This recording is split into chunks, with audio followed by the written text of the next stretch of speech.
In December 1872, in the Atlantic Ocean, a vessel moves forward with a steady heading through one of the busiest maritime routes in the world, right between Europe and the Caribbean.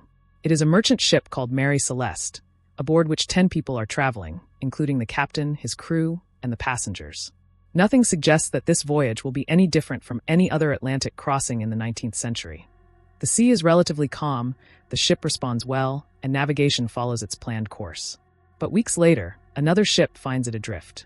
There are no signs of combat, it presents no serious structural damage, and no movement is detected on board. Most importantly of all, there is no one inside. The ship is intact. The cargo is still in its place, personal belongings are where they should be, and even the basic navigation instruments seem to be in order, but the crew has disappeared. All of them, without an immediate explanation, without messages, and without visible bodies. Just an empty ship in the middle of the ocean and a question that, more than a century later, remains completely unresolved. What really happened on the Mary Celeste? The Mary Celeste was not, in principle, a vessel shrouded in mystery. It was a typical 19th century merchant ship, designed for the transatlantic transport of goods in an era when maritime trade was one of the main economic arteries between continents. In November 1872, it set sail from New York bound for Genoa, Italy. On board travel Captain Benjamin Briggs, his wife, his young daughter, and 7 crew members, totaling 10 people. It is not an extraordinary voyage for the time, but rather a known route. Although they face variable weather conditions, everything falls within what is expected in the Atlantic. The ship's cargo is of an industrial nature. Denatured alcohol stored in 1,701 wooden barrels, along with other commercial supplies. This is a highly important detail that will later become relevant in the hypotheses of the case. During the first days of navigation, there are no signs of anomaly. The ship maintains its heading, sea conditions present nothing out of the ordinary, and life on board, according to available records, is considered normal for a voyage of this type. The Mary Celeste is a functional ship, not a vessel in poor condition or previously abandoned. Everything indicates that it is a standard crossing. But in the ocean, normalcy can change without warning, and at some point along the journey between New York and the open Atlantic, the story loses its direct witnesses. There are no distress signals, no communications, and no records of what is happening in real time on the high seas. Only the ship remains, moving toward its destination, until it stops arriving where it was supposed to and, for days, disappears from the maritime map without anyone knowing why. On December 4, 1872, in the middle of the Atlantic, the crew of the Canadian brigantine Dei Grazia detects something unusual on the horizon, a ship adrift. It does not look sunken, it is not on flames, and there are no visible immediate dangers, but its behavior at sea is not normal, as it does not maintain its heading or respond like a manned vessel. They approach slowly, and when they identify it, they recognize it. It is the Mary Celeste. The captain of the Dei Grazia, David Morehouse, decides to approach to inspect it. From the outside, the ship shows no clear signs of collision or combat. The sails are partially deployed, the structure appears intact, and the hull presents no obvious damage to explain its drifting state. However, there is something that causes immediate unease: the silence. There is no response from the deck, no signs of life, and absolutely nothing moves.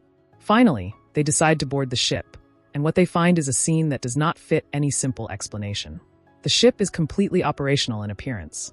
The cargo is in its place, personal belongings are intact, and even much of the food and provisions remain on board. But there is no one. Not the captain, nor his family, nor the crew. The 10 occupants have disappeared without clear signs of struggle, without obvious traces of a chaotic evacuation, and without an immediate explanation of how a ship in those conditions can be left completely empty in the middle of the ocean. One of the most baffling elements is that the ship does not seem to have been abandoned under extreme panic on deck, nor does it present structural damage indicating an attack or an obvious catastrophe. There is only a total absence and a ship that keeps floating as if the voyage had simply frozen in time. At that moment, the find stops being a simple maritime anomaly and becomes one of the greatest enigmas of 19th century navigation. When the crew of the Dei Grazia boards the Mary Celeste, the initial goal is to understand if they are dealing with a recently abandoned ship or an emergency situation. The first thing they check is obvious: there is no one on board. But what is truly important is not just the absence of people, but what the ship retains, because the general state of the interior does not fit a traditional catastrophe. The sails are partially deployed but not destroyed. The ship keeps floating with relative stability, and the cargo remains practically intact in its original place. The barrels of denatured alcohol are stored in the hold with no signs of looting, widespread disorder, or evidence of an immediate assault. However, there are specific details that begin to raise questions upon closer inspection. The ship's only lifeboat is not in its usual position, confirming it was used to abandon the vessel. Likewise, the essential navigation instruments are missing, such as the chronometer and the sextant, which proves that Captain Briggs carried out an intentional evacuation and took with him the tools to orient himself. It is also observed that there is a little over a meter of water inside the hold. Although this amount did not put the ship in imminent danger of sinking, it could have alarmed a crew that had been enduring several days of bad weather if the bilge pumps could not keep up. There are no clear signs of violence, no remains of an attack, and no traces of a struggle on deck, nor are there conclusive indications of an imminent shipwreck.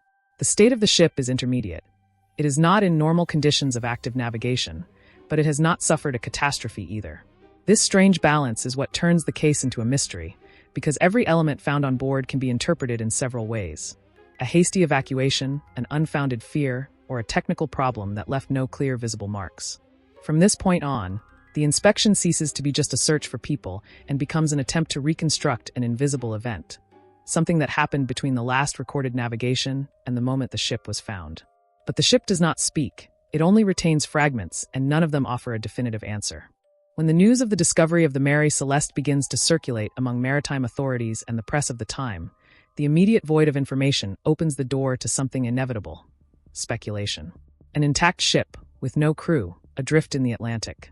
In the 19th century, without modern tracking technology, satellites, or real-time communications, investigators can only work with what the ship itself offers. And what it offers is not an answer, but a set of interpretable fragments. The first hypotheses emerge almost immediately. One of the most common is the possibility of a sudden accident on board, a serious technical problem that forced a quick evacuation of the ship. However, this idea conflicts with the general state of the vessel, which shows no obvious catastrophic damage. Another hypothesis suggests the possibility of an incident related to the cargo of denatured alcohol. Given that this type of substance is highly flammable and volatile, subsequent investigations discovered that 9 of the red oak barrels had leaked, emptying completely. This supports the theory that an accumulation of invisible gases and vapors in the hold provoked an imminent fear of an explosion. This theory would explain a hasty evacuation to ventilate the ship from the lifeboat, and it fits perfectly with the fact that the ship presents no signs of fire or severe destruction. The real danger was the fear that it might blow up at any moment. The hypothesis of piracy, or a violent boarding on the high seas, was also considered. However, this theory quickly loses strength due to the total absence of stolen objects, visible damage, or signs of combat on deck. The ship does not appear to have been looted or attacked in a conventional manner. Another possibility that arises is that of a preemptive abandonment out of fear of an imminent sinking due to the water leaked into the hold after the storms. This theory attempts to fit certain elements like the missing lifeboat and some irregularities in navigation, but it still leaves unanswered why the ship remained in such stable conditions when it was found days later. Over time, the case begins to accumulate interpretations, and every detail on board can support a different theory depending on how it is analyzed. The central problem is that no single hypothesis manages to explain all the elements at the same time in a mathematical way. The ship is intact but empty, floating but without a course, and that combination is what makes the case a persistent mystery. Even with the passage of years, the debate over what really happened does not disappear, because the scenario found in the Atlantic does not fit entirely into any single known explanation. And in the absence of a confirmed truth, the case of the Mary Celeste becomes one of the great enigmas of maritime history. The discovery of the Mary Celeste does not close the mystery. Rather, it opens it even wider, because after the discovery in the Atlantic, the case does not remain solely in the hands of maritime curiosity or the press. It enters squarely into legal and commercial territory. The ship was a salvage find, and in the maritime law of the era, this meant something very specific: determining whether the vessel had been abandoned for a valid reason, or if there was some type of fraud to collect the reward. This is where the crew of the ship that found it, the Dei Grazia, comes into play, and especially its captain, David Morehouse. The legal process in Gibraltar centers on an uncomfortable question. Was the Mary Celeste truly a ship abandoned under mysterious circumstances? Or was there something else behind the find? During the salvage trial, the testimonies of the Dei Grazia are exhaustively analyzed. Their account is coherent.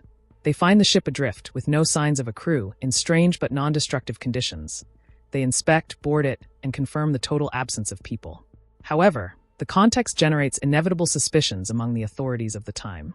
An intact ship, a valuable cargo, and a crew vanished without a clear explanation raised eyebrows. In a legal environment where the value of the salvage depended directly on the interpretation of the ship's condition, any ambiguity could generate doubts about the conduct of those involved in the rescue, even leading to falsely suggested conspiracy theories between both captains or hidden assaults. Ultimately, maritime authorities do not find enough evidence to accuse the Dei Grazia of fraudulent or violent conduct. Their version of the find is accepted, and they are awarded a salvage reward, though it is notably reduced due to the highly unusual circumstances and the doubts that the court failed to dispel. But the trial does not resolve the main mystery. On the contrary, it consolidates it. Because by accepting that the crew of the Dei Grazia found the ship in the conditions described, the central question remains untouched. What happened before that moment? Why 10 people abandoned a ship apparently in seaworthy conditions, and how a vessel can be left completely empty without leaving a conclusive explanation. From this point forward, the case stops being just a maritime file and becomes a legend, a story repeated in books, investigations, and theories for over a century, but without a definitive answer to close the void left by the Atlantic. The case of the Mary Celeste remains, more than a century and a half later, one of the greatest enigmas of maritime history. There is no single explanation that fits completely with everything found on board, nor is there definitive proof to clarify what happened in the Atlantic. Only an intact ship remains, a missing crew, and an ocean that offered no answers. With the passage of time, the case has ceased to be solely a historical record to become a symbol of the inexplicable. A story that repeats generation after generation because it remains completely unresolved. It is a reminder that, even when all the pieces seem to be right in front of us, sometimes the puzzle is never completed. And even so, the question remains open. If there really were no signs of attack or clear destruction, what could make 10 people abandon a ship in the middle of the ocean? And if you had been there, with all that information in front of you, what explanation would seem most logical to you? An accident due to the alcohol gases, the fear of an invisible sinking, or an event that we are still not capable of fully understanding?